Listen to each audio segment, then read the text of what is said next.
Mahfud MD, jaksa kasus Sambo dikarantina agar tak ada yang teror. Hal-hal yang tadi ditanyakan gitu. Karena itu dugaan nanti akan muncul di sidang. Saya sudah koordinasi dengan kejaksaan. Jangan ada yang ditutupi, buka aja. Termasuk kita yang minta agar ekshumasi. Katanya ekshumasi hanya boleh dibuka oleh hakim. Saya bilang undang-undang apa yang melarang ekshumasi dibuka publik? Uang palsu aja diletakkan di meja kalau barang bukti. Ekshumasi kalau publik minta buka aja. Mengawal Sambo, kasus Sambo ini kan tugas saya juga, mungkin Kompolnas bisa selesai tugasnya, tapi saya juga mengawas di kejaksaan sesudah ini. Kalau main-main di situ ya saya teriak lagi. Kalau masih ada yang belok-belokkan di situ, sampai nanti masuk ke pengadilan. Ini jangka pendeknya ini. Dan itu intinya. Nah, Komisi 3 mestinya jawab aja dengan narasi, bukan dengan upaya untuk sekedar menggertak gitu. Orang seperti Pak Mahfud MD kan nggak bisa digertak, wong dia tahu banyak hal kok. dia pernah di Komisi 3, 2 kali dia di Komisi 3. Nah, nggak mungkin cuma 2 geng itu yang perang tuh. Kan kaitan-kaitan ekonomi tidak mungkin hanya diselenggarakan di dalam internal polisi, nggak mungkin itu. Pasti mesti ada backup dari para politisi itu, atau paling nggak para politisi yang tutup mata tuh, sehingga permainan-permainan di kepolisian itu bisa mulus.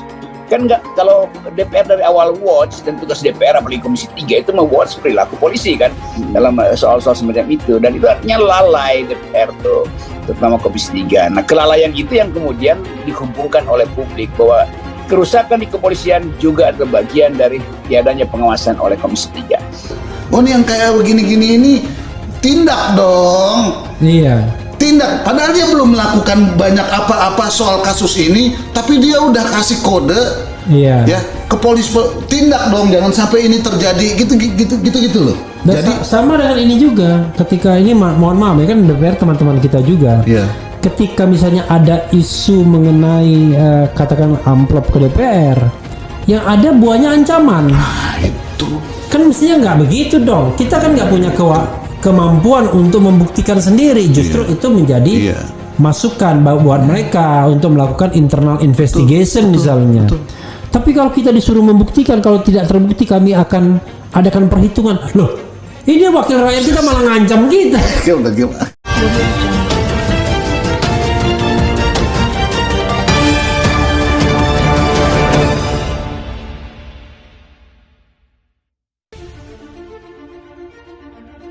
Mahfud MD, jaksa kasus Sambo dikarantina agar tak ada yang teror. Berkas perkara Verdi Sambo dinyatakan lengkap atau P21 oleh Kejagung. Menko Polhukam Mahfud MD mengatakan rampungnya berkas perkara ini menandakan tugas Polri sudah selesai dalam memproses hukum pembunuhan berencana terhadap Brigadir Yosua Huta Barat. Harapan kita semua setelah kasus Pak Sambo rampung, tugas Polri menurut saya selesai beralih. Oleh sebab itu, kita semua akan mengawal Kejagung, kata Mahfud dalam acara konferensi pers rilis survei indikator politik secara daring Minggu 2 Oktober 2022. Mahfud menjawab pertanyaan soal harapannya usai berkas kasus Sambo dinyatakan P21. Seiring dengan itu, Mahfud mengatakan saat ini pihaknya sudah berkoordinasi dengan Jaksa Agung Muda Bidang Tindak Pidana Umum atau Jampidum Kejagung. Mahfud meminta agar dipilih jaksa terbaik dan dikarantina untuk menghindari teror. Kita sudah koordinasi dengan Jampidum agar dipilih jaksa terbaik dan dikarantina agar tidak ada yang meneror, menghubungi dan sebagainya, dan itu sudah dilakukan, ujarnya. Mahfud melanjutkan, kepercayaan terhadap Kapolri Jenderal Listio Sigit meningkat saat proses penanganan kasus Sambo. Menurutnya hal ini lantaran Jenderal Sigit tegas saat mengambil langkah selama perkara Sambo. Dari perjalanan kasus ini kita sebenarnya bisa mengambil kesimpulan yang sejajar temuan Pak Burhan atau Direktur Eksekutif Indikator Politik Burhanuddin Muhtadi tadi. Kepercayaan terhadap Polri itu naik, tetapi berbeda kepercayaan terhadap institusi dan Kapolri. Kepercayaan terhadap Kapolri lebih tinggi daripada kepercayaan terhadap institusinya. Nah, menurut saya ini benar karena bagaimanapun kasus Sambo itu bisa saja tersendat atau berbelok kalau Kapolri tidak tegas, kata dia. Jadi di sini Kapolri selalu menyesuaikan dengan aspirasi masyarakat, misalnya bahwa skenarionya harus diubah dari tembak-menembak menjadi pembunuhan, bahwa harus diautopsi ulang, itu Polri mengikuti terus tuh dan dilakukan, termasuk aspirasi masyarakat agar misalnya putri itu ditahan, imbuhnya. Mantan Ketua MK ini berharap Kejagung dapat menjalankan proses hukum Sambo dengan baik karena menyangkut masalah kemanusiaan. Oleh sebab itu kita harapan ini juga bisa terjadi di Kejaksaan Agung dan kita kawal karena ini menyangkut masalah kemanusiaan. Kalau korupsi barangkali masih bisa main-main dengan korupsi orang yang mengawasi itu. Kalau ini mudah-mudahan semuanya tersentuh, ini masalah kemanusiaan, kata dia. Komjak usul safe house untuk hakim. Sebelumnya Komisi Kejaksaan atau Komjak mengusulkan agar Jaksa Penuntut Umum atau JPU yang menangani berkas perkara Irjen Verdi Sambo DKK ditempatkan di safe house saat proses persidangan berlangsung. Hal itu agar mempermudah koordinasi antara JPU saat sidang Verdi Sambo.